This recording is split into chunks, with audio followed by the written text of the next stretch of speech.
انسانوں کی عظیم اکثریت کیسی کیسی مشکلات کے ساتھ دوچار ہو. عظیم اکثریت وہ ہے کہ جو کمر توڑ دینے والی مشقت کرنے کے باوجود 2 وقت پیٹ بھر کر کھانا نہیں کھا سکتے، جن کے بچوں کو علاج کی ضرورت میسر ہے. مشقت، محنت، تکلیف، نہ صرف محنت و مشقت.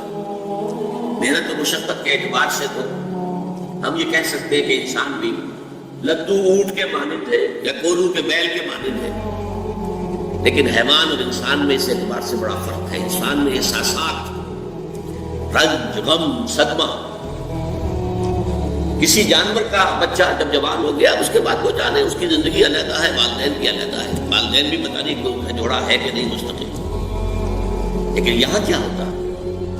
یہاں جس اولاد کو پالا پوسا، جنہیں اپنے جگر کے ٹکڑا سمجھ کر اور اپنا پیٹ کاٹ کر جن کو پالا ہے، اگر وہی بیٹا جوان ہو کر سینہ تان کر بات کرتا ہے، یا جیسا کہ آپ سنتے ہیں باپ پر ہاتھ اٹھا لیا ہے، ماں کو مار دیا ہے، قتل کر دیا ہے، جو صدمہ اس وقت انسان کو ہوتا ہے کیا کسی حیوان کو ہوتا ہے؟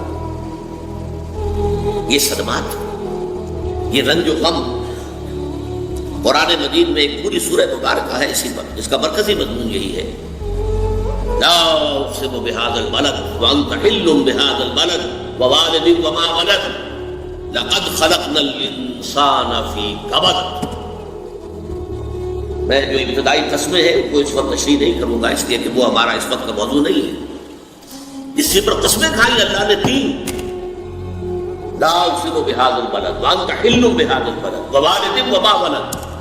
3 قسمیں کھاتے ہیں. بات کیا کہی؟ ہم نے انسان کو محنت اور مشقت ہی میں پیدا کیا ہے. محنت اور مشقت ہر انسان کا مقدر ہے.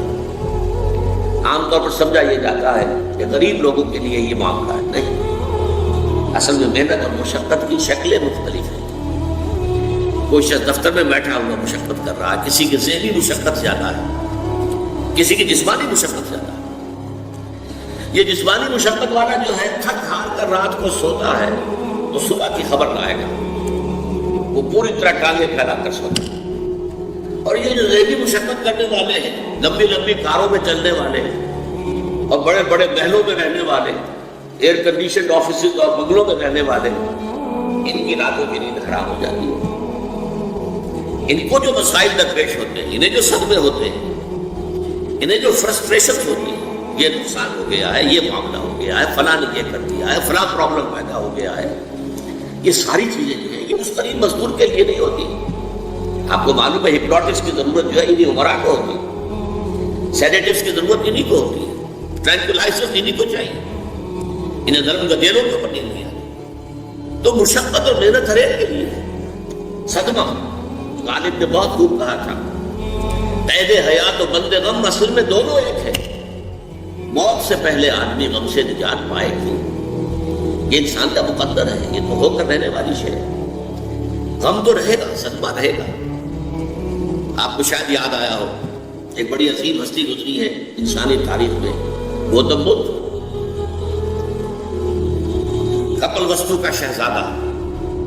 At the prime of his youth, 30 برس کی عمر، اس نے مشاہدہ کیا لوگوں کو، لوگ دکھوں میں ہیں، لوگوں کے لیے مصیبتیں ہیں، لوگوں کے لیے تکلیفیں ہیں. ایک اندھا آدمی دیکھا اس نے چلتا ہوا جو ٹھوکر کھا کے گرا اس کے چاروں کے سامنے. اس نے سوچا یہ کیا ہو رہا ہے، کیوں یہ اندھا کیوں ہے؟ کسی کو اندھا پیدا کر دیا جاتا ہے، پیدائش کے اندھا. کسی والدین کے سامنے اس کا بچہ جو ہے دم توڑ رہا ہے، کچھ نہیں کر سکتے. ٹک ٹک دیدم دم نہ کشیدم، جا رہا ہے تمہارے ہاتھوں میں سے، نکل رہا ہے، جا رہا ہے. قرآن مجید میں بھی سورہ واقعہ میں قسم کھائی گئی ہے، فَلَوْلَا إِن كُنتُمْ غَيْرَ مَدِينِينَ تَرْجِعُونَهَا إِن كُنتُمْ صَادِقِينَ. واپس لے سکتے ہو تو لے لو، موت کے پنجے سے چھڑا لو اگر تمہارے اندر کوئی طاقت ہے.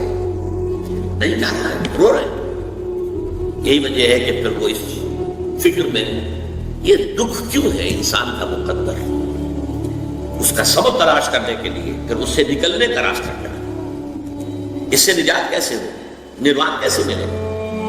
اور آپ کو معلوم ہے 30 برس کی عمر میں جوانی کا دور، جوان بیوی کو رات کو سوتے ہوئے چھوڑ کر گیا ہے، شیر خوار بچہ چھوڑ کر گیا. محل چھوڑ کر جا کر خاک چھانی ہے، کہاں کہاں پھرا ہے، کن کن رشیوں منیوں کی خدمتیں کی ہیں، کہاں کہاں گیا ہے، کتنا وقت لگایا ہے، کن کن جنگلات جو ہے اس کے خاک چھانی ہے اس نے۔ بہرحال اسے کیا ملا کیا نہیں ملا یہ میں اس سے بحث نہیں کرتا، اس لیے کہ ظاہر بات ہے کہ وہ حضرت مسیح علیہ السلام سے بھی قبل کی شخصیت ہے، اور اکثر لوگوں کی تعلیمات بگڑ گئی ہیں۔ حضرت مسیح علیہ السلام کی تعلیمات اگر قرآن مجید ہمیں نہ بتائے تو ہمیں کیسے معلوم ہو کہ ان کی اصل تعلیم کیا ہے؟ عیسائی جس مسیح کو ماننے والے ہیں اس مسیح کو تو ہم نہیں مانتے، اللہ کا بیٹا تو ہم نہیں مانتے، لیکن اگر قرآن مجید واضح نہ کرتا تو ہمیں کیسے معلوم ہوگا؟ اسی طرح گوتم بدھ کے بارے میں جو کچھ کہتے ہیں ان کے ماننے والے اس کی طرف نہ جائیے، وہ کیا تھا حقیقت میں ہم نہیں جان سکتے، لیکن یہ ضرور ہے کہ اس کے فلسفے کا جو مین تھیم ہے سروم دکھم، all is pain, all is suffering, all is agony، سروم دکھم، درد ہی درد ہے، رنج ہی رنج ہے، غم ہی غم ہے، پہلے حیات بند غم اصل میں دونوں ایک ہیں، موت سے پہلے آدمی غم سے نجات پائے گا۔ لیکن اس اعتبار سے اگر آپ غور کریں گے تو چلیے انسان حیوانات کے ساتھ میں آ گیا بس، لیکن نہیں، انسان کی ہیومن ٹریجڈی کا نقطۂ عروج بالکل ایک اور ہے۔ مرنے کے بعد پھر اٹھایا جائے گا، پھر جواب طلبی ہوگی، کیا کرتے رہے زندگی بھر؟ تم نے حقیقت کو پہچاننے کی کوشش کی، تم نے حق پر چلنے کی کوشش کی، یا تم نے ظلم کیے، زیادتی ہے، ناانصاف کیا؟ آؤ حساب کو، حیوان سے یہ محاسبہ نہیں ہے، نباتات اور حیوانات اس سے بڑی انسان ہے۔ اس پر بھی ایک سورت ہے قرآن مجید کی، سورۃ الانشقاق، یا ایھا الانسان انک کادح الی ربک قدحا فملاقیہ، اے انسان تیرا معاملہ یہ ہے تو مشقت پر مشقت جھیل کر، تکلیفیں پر تکلیفیں برداشت کر کے پھر ایک دن اپنے پروردگار کے حضور میں حاضر ہوگا جواب دہی کے لیے۔ ثم لتحسبن بما تعملون، حضور کی ایک خطبے میں جو الفاظ آتے ہیں، واللہ لتموتن کما تنامون، خدا کی قسم تم سب مرو گے جیسے کہ ہر روز شام کو سو جاتے ہو، رات کو سو جاتے ہو، یہ نیند بھی موت کی بہن ہے۔ ثم لتبعثن کما تستيقظون، لیکن پھر جیسے روزانہ صبح بیدار ہوتے ہو ایسے ہی ایک صبح قیامت آئے گی کہ سب اٹھا لیے جاؤ گے۔ ثم لتحسبن بما تعملون، پھر تمہارا محاسبہ ہوگا، that grand accountability، وہ مسئولیت عظیم، پوری زندگی کا حساب، چھوٹی سی چھوٹی باتیں۔ وَمَن يَعْمَلْ مِثْقَالَ ذَرَّةٍ خَيْرًا يَرَهُ وَمَن يَعْمَلْ مِثْقَالَ ذَرَّةٍ شَرًّا يَرَهُ، ذرے کی ہم وزن نیکی ہوگی وہ بھی سامنے پاؤ گے، اور ذرے کی ہم وزن بدی ہوگی وہ بھی سامنے پاؤ گے۔ انسان چیخ اٹھے گا، مَا لِهَٰذَا الْكِتَابِ، یہ اعمال نامہ کیسا ہے، لَا يُغَادِرُ صَغِيرَةً وَلَا كَبِيرَةً إِلَّا أَحْصَاهَا، اس نے تو نہ چھوٹی چیزیں چھوڑی ہیں نہ بڑی چیزیں چھوڑی ہیں، تمام کا احاطہ کر لیا، وہ محاسبہ ہوگا۔ چڑھے دے سورج ڈھل دے ویکھے، بجھے دیوے بل دے ویکھے، چڑھے دے سورج ڈھل دے